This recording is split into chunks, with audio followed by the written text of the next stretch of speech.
Episode 4 is now here, and it is the final one, and as final as my realizations for how MGTOW I've truly become.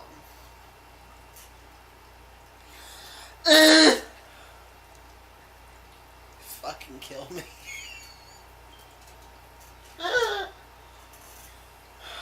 It's final as the realization that Tiger Woods fucked half the planet.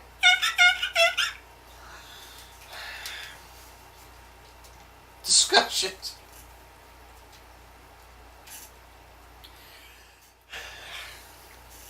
Let's stop showing the tisms, please. You're killing us. You know I can't do that. Okay, let's try to put a serious face on it again for a minute.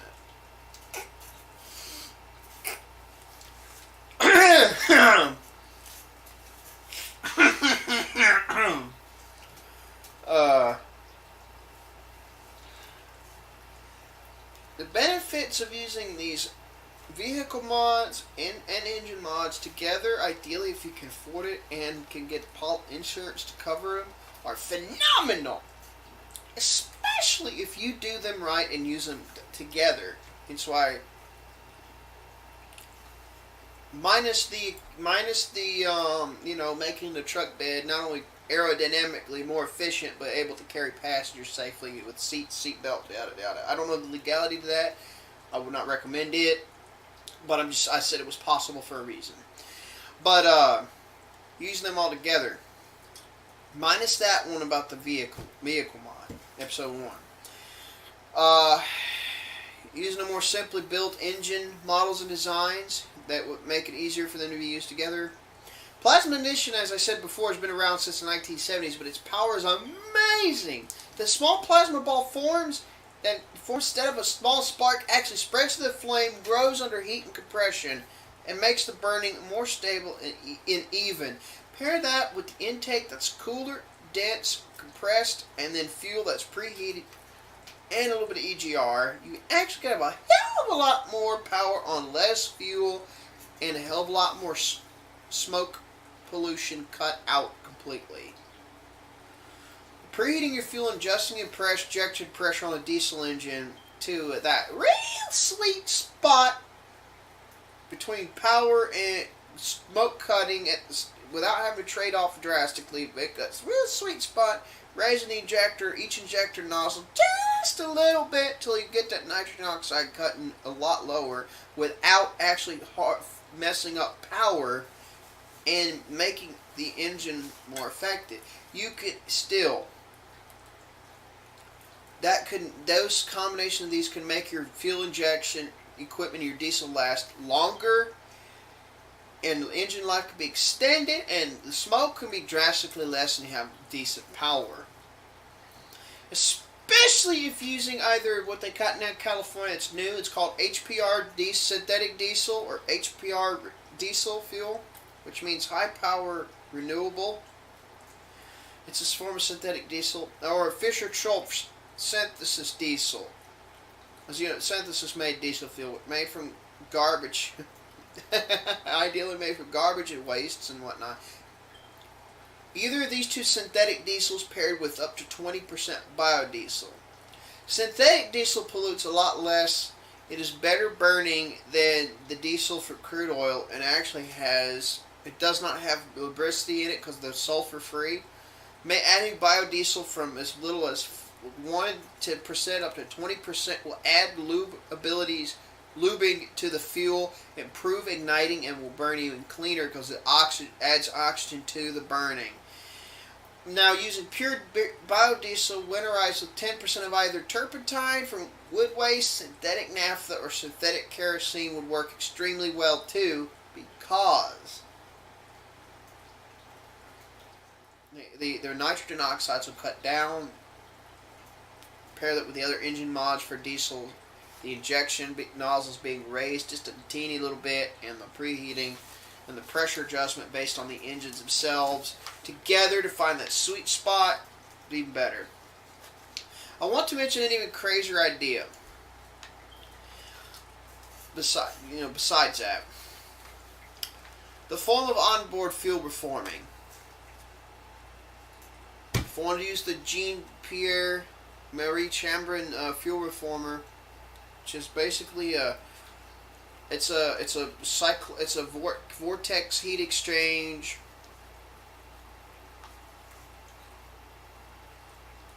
plasma pinch assisted or fuel reformer. If you manage to get the right hosing materials and from the carburetor going into the reactor, you can actually get turboelectric charging and static electricity built up to have sparks inside the reactor, which can actually be a good thing and cause fuel to break apart. Pair that with the circuit, an externally applied circuit to pinch the make a plasma pinch assistant to basically crack the fuel and whatever crazy other liquid vapors into their constituent atoms, like actual exhaust heat could be sucked and pulled back into there too, and actual exhaust heat, smoke, along with whatever fuel vapors paired with your choice of vapors of either water, soda pops, urine, yes, literal piss, like what you flush down a toilet, ammonia, liquor, waste beer, old coffee, soured iced tea, possibly even damn radioactive wastewater. As long as the plasma pinching circuit surrounding the field and there's turboelectric charging and static discharge of sparks inside the reaction, paired with that applied external plasma pinch field around the reactor, and it's able to hold to it, I guarantee you,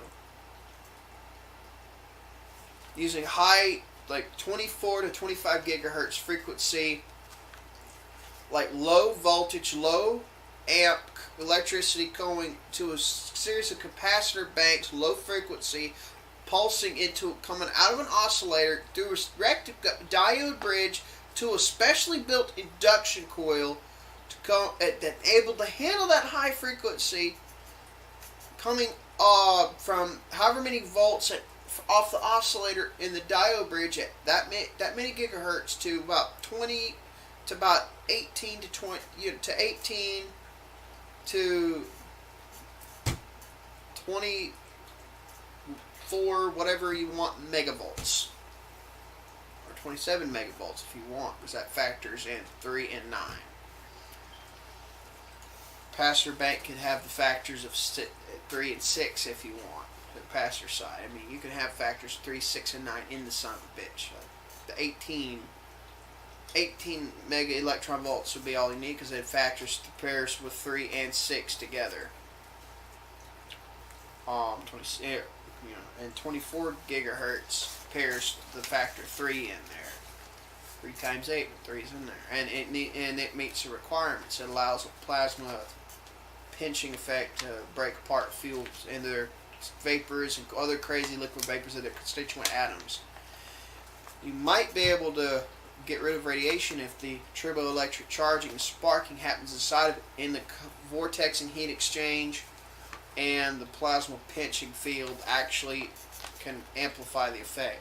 You might just be able to do it.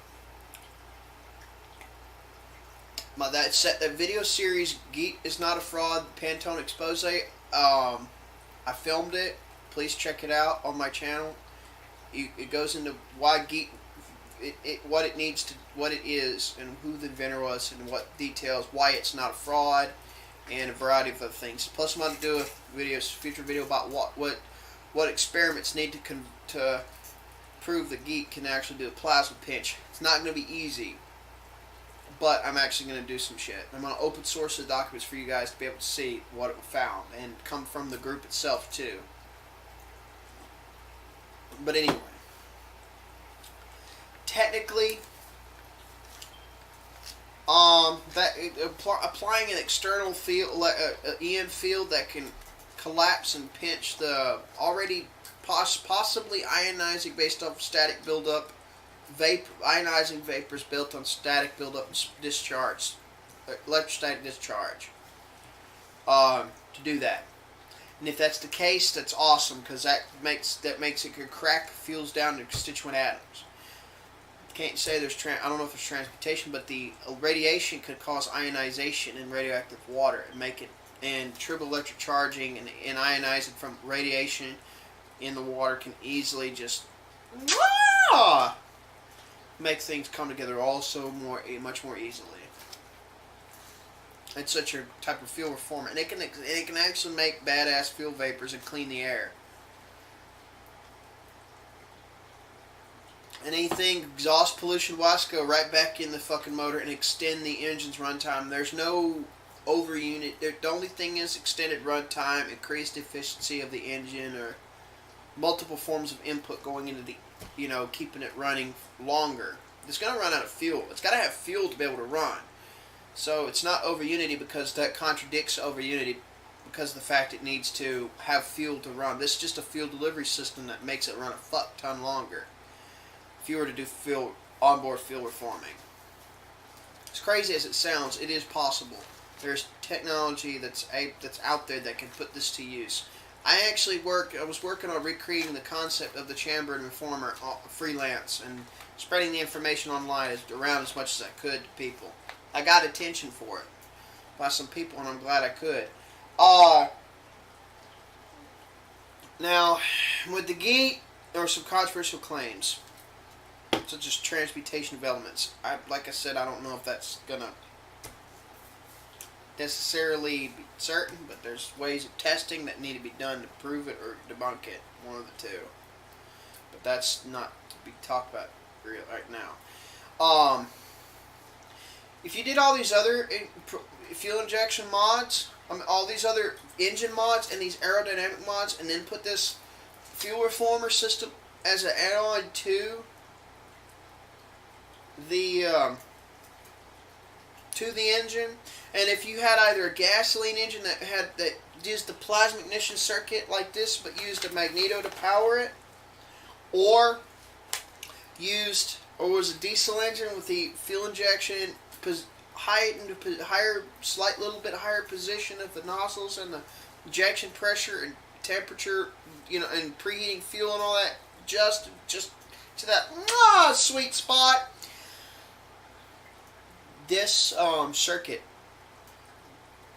this external plasma pinch assisted fuel reforming circuit, could actually be powered just by a small amount of amps and volts from the magneto. From the alternator.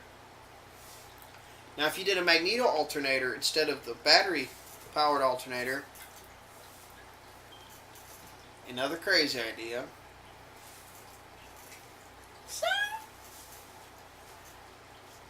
You could essentially more or less only use a series of relay switches that can only make a tap off of whatever's in the electromagnetic field that's being magnetic field's producing. You only tap off. You only take for the relay system. Only tap so many amps and volts off of it, and it stops. And it would power the rest of that pit circuit. That would do more than double the already well increased mileage off of the other mods you've done. This would do well over that theoretically. It could go way above and beyond. This would more likely could get you up to more than 100 miles per gallon, depending on, and not even considering using the inertial storage of through pressurized hydraulic fluid. Not even going to factor in this reformer ideas or whatnot. But if done exactly perfect, sweet spot in efficiency and and performance of the reformer. Not even factoring that in, just all the other engine mods and aerodynamic mods, and doing all these paired with the hydraulic transmission system. If it's done right, if they're done right, and then this is put in, matches the displacement and does everything right, you could double the mileage on top of all that other improvement. Yes, it could be possible. You see, I changed my doubt-ridden opinions about the higher than 100 miles per gallon or better in my previous mini-series. Now, I have promised an HHO HHO debunker video. I will eventually do that soon enough. I promised it those couple years ago when I made that. I'm gonna do it now. I'm gonna do it soon enough. All right, I'm gonna get to it. I will see you then, guys. Take care.